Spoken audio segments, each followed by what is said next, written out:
Welcome to Brain Vision.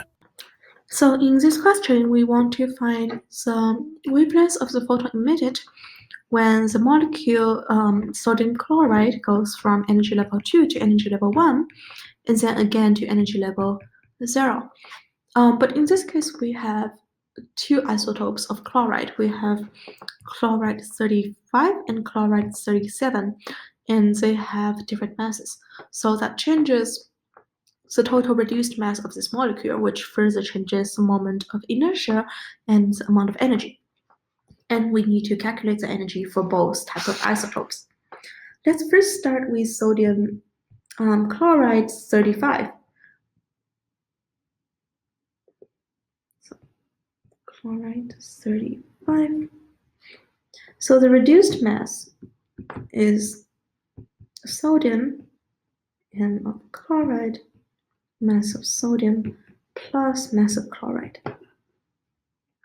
This is equal to 3.82 times 10 to the negative 26 kilograms. This is the mass of the sodium.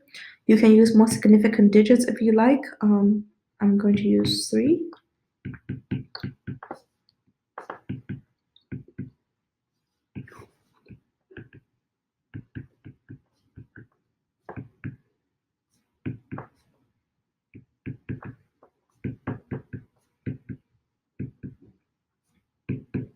This is equal to 2.3 times 10 to the negative 26 kilograms. This is a reduced mass of this molecule.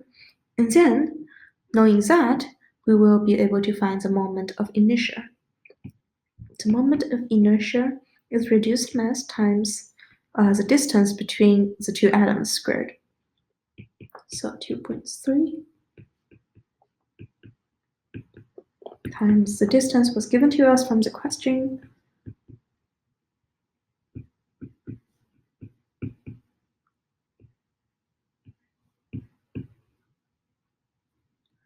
equals 1.28 times 10 to the negative 45 kilogram per meter square. So this is a moment of inertia.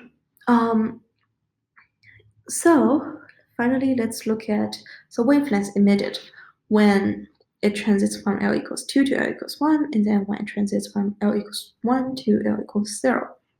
So when it goes from L equals 2 to L equals 1, let me think about what is the most efficient way of saying it. It might be easier if we first calculate the energy.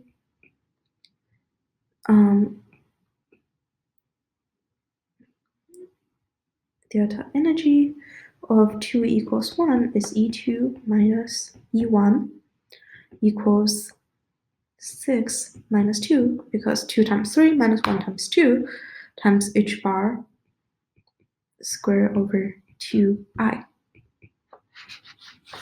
And so this is just equal to 2 h bar square over 2I,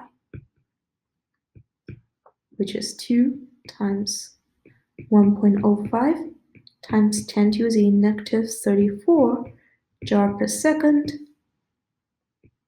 squared over 1.28 times 10 to the negative 45 kilogram times meter squared. And together, this is equal to 1.734 times 10 to the negative 23 joule. Okay, let me try to move everything up a little bit so we have more space.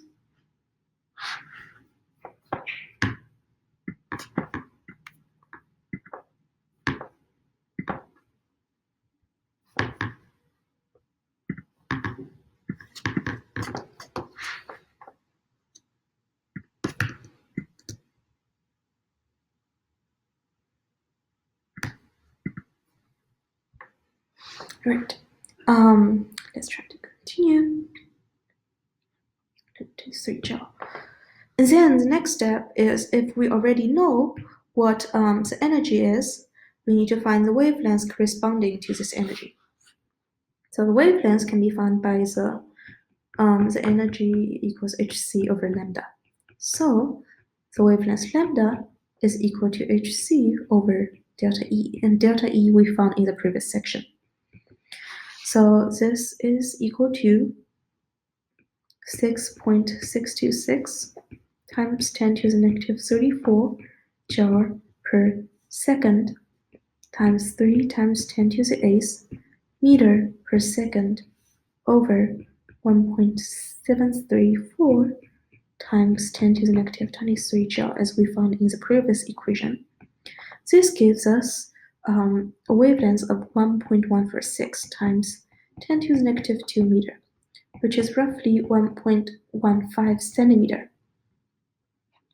So this is the wavelength of the light that will be emitted when we go from energy level L equals 2 to L equals 1. And we can find the transition from L equals 1 to L equals 0 with the same exact same procedure. So I will not write down all the equations again, but let me just say this is when we go from, this is sodium chloride 35 from 2 to 1. When we go from 1 to 0, what differs is that now the energy is E1 minus E0, which is h bar squared over I. So this is roughly half the energy of the previous case. So the new energy is 8.67 times 10 to the negative 24 joule. And the wavelength lambda is going to be lambda equals 2.291 centimeter. So the lambda is actually, you see the energy is half, so the wavelength is twice the previous case. All right, so these are the two results we had for sodium chloride 35. What about sodium chloride 37? For sodium chloride 37, what is changing is that for this number, instead of 5.81, we will be using 6.14. So if you sort of redo this process, but with the new mass equals 6.14, then you will find this new reduced mass of 2.35. So that's a lesson that I should have used more significant digits over here. Previously it was 2.30, now it becomes 2.35. So if you use 2.35 as a new mass, and then the new moment of inertia you get will be 1.312. And similarly, when you find the following questions, the energy you get will be 1.697 times 10 to the negative 23, and the wavelength you get will be 1.171 centimeter. So we can see that when the mass gets larger, the amount of energy actually gets smaller, so the wavelength gets longer. So M37 chloride. And then if you find L equals 2 to L equals 1, what you'll find is that the energy from 1 to 0 is 8.485 times 10 to the negative 24 joule. Again, it's half of the previous section when it goes from 1 to 0, and the lambda, corresponding lambda, is 2.34. 2.341 centimeter. And as well, it's pretty much it's pretty much twice the previous wavelength. So that is this question. it's a little bit messy. We really have 8 results in these 4 equations that I'm using, but I hope you follows, and all the blue results are the corresponding numbers for 37 chloride, and the black result are black and green are for 35 chloride.